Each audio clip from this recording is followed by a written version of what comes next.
Selamat malam, Saudara. Anda sedang menyaksikan Live Breaking News bersama saya, Sandi Yuwanita. Pengadilan Negeri Jakarta Selatan mengabulkan gugatan pra-peradilan penetapan tersangka mantan Wamenkumham Edward Omar Syarif Hiarij alias Edi Hiarij terhadap Komisi Pemberantasan Korupsi atau KPK.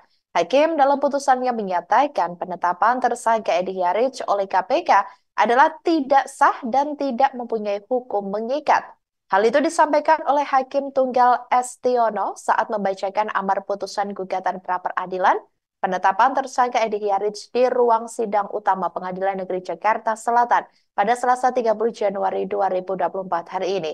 Selain itu, dalam putusan itu, Hakim Estiono juga menyatakan tidak menerima nota keberatan atau eksepsi dari pihak KPK dalam pra-peradilan tersebut.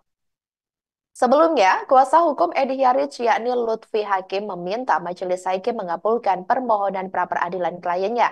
Dalam petitum permohonan kuasa hukum menyebutkan penetapan tersangka kliennya sewenang-wenang.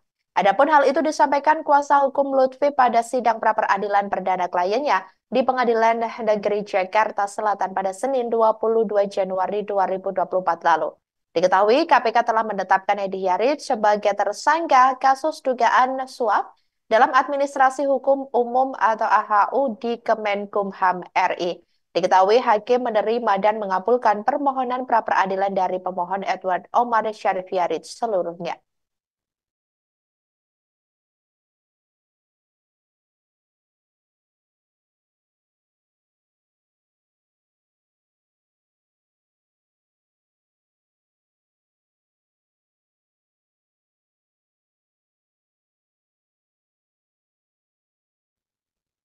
Ketua Sementara Komisi Pemberantasan Korupsi atau KPK Nawawi Pumulango angkat bicara soal putusan Hakim Tunggal Pengadilan Negeri Jakarta Selatan yang mengabulkan permohonan pra-peradilan mantan Wakil Menteri Hukum dan Hak Asasi Manusia atau Wamenkumham Edward Omar Syarif Hiarij alias Edi Hiarij. Dikatakan oleh Nawawi, pihaknya belum bisa memberitahu langkah lanjutan atas putusan tersebut. Mantan Hakim Tindak Pidana Korupsi atau Tipikor itu mengatakan KPK ingin lebih dulu mempelajari putusan hakim. Pengadilan Negeri Jakarta Selatan menyatakan penetapan tersangka terhadap Edi Hiarij oleh KPK tidak sah dan tidak mempunyai hukum mengikat. Adapun hal itu diungkapkan Hakim Tunggal Estiono saat membacakan amar putusan gugatan Edi melawan KPK di ruang sidang utama Pengadilan Negeri Jakarta Selatan pada hari ini Selasa 30 Januari 2024. Selain itu, saudara, dalam putusan tersebut, Estiono juga menyatakan tidak menerima eksepsi atau tanggapan kubu KPK dalam pra-peradilan. Adapun dalam pertimbangan putusan tersebut, Hakim Estiono mengatakan salah satunya bahwa penetapan tersangka terhadap Edi tidak berdasarkan dua alat bukti yang sah. Selain itu, Hakim juga mempertimbangkan bahwa bukti berjudul berita acara pemeriksaan saksi atas nama Thomas Azali tanggal 30 November 2023 lalu dan berita acara pemeriksaan saksi atas nama Helmut Hermawan tanggal 14 Desember 2023 lalu pelaksanaannya setelah penetapan tersangka oleh KPK terhadap Edi Hiarij. Alhasil, Hakim pun menyatakan bahwa permohonan pra-peradilan Edi Hiarij dikabulkan dan membebankan biaya perkara terhadap KPK selaku termohon. Sebagai informasi saudara, pada Kamis malam 7 Desember 2023 lalu, KPK memang telah resmi mengumumkan Edi Hiarij sebagai tersangka atas kasus dugaan korupsi. Dia ditetapkan menjadi tersangka penerima suap bersama dengan dua asistennya yakni Yosi Andika Mulyadi dan Yogi Ari Rukmana. Sementara tersangka keempat Direktur PT Citra Lampia Mandiri atau CLM yakni Helmut Hermawan juga ditetapkan menjadi tersangka pemberi suap. KPK menduga Edi menerima suap dan gratifikasi sejumlah 8 miliar rupiah dari Helmut. Uang itu ditenggarai diberikan agar Edi membantu Helmut menghadapi masalah perebutan kepemilikan PT CLM. Selain itu, Edi juga diduga menyanggupi membantu masalah pidana yang menjerat Helmut di Barreskrim Polri dengan janji pemberian uang.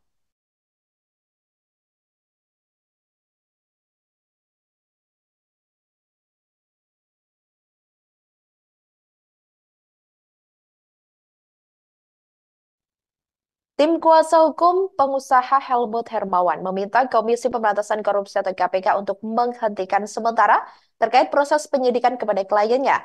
Alasannya, saat ini tim hukum tengah melayangkan gugatan pra-peradilan ke Pengadilan Negeri Jakarta Selatan. Pengacara Helmut, yakni Rasman Kadapi, mengatakan permintaan itu sesuai dengan kebijakan KPK yang juga memberi kesempatan yang sama kepada bekas Wakil Menteri Hukum dan Hak Asasi Manusia atau Wamenkumham Edward Omar Sharif Yarich alias Edi Yarich. Pernyataan itu disampaikan Rasman pada Selasa 30 Januari 2024 sebelum sidang putusan pra-peradilan Edi Yarich. Menurut Rasman, KPK menghentikan sementara penyidikan terhadap Edi Yarich karena masih menunggu hasil sidang pra-peradilan yang juga dilayangkan di Pengadilan Negeri Jakarta Selatan pada saat itu.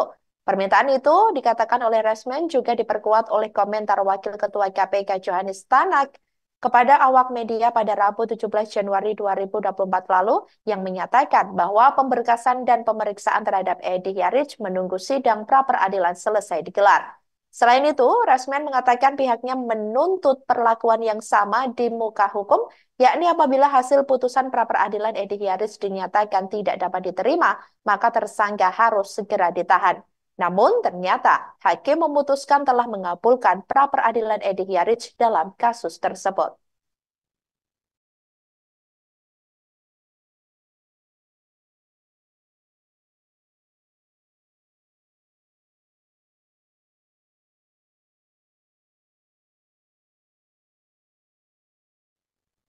Demikian live breaking news kali ini, saudara. Jangan lupa download aplikasi Tribun X untuk informasi lebih lengkap di www.tribunx.com. Tetap bersama kami dan selamat menyaksikan program selanjutnya. Terima kasih dan sampai jumpa.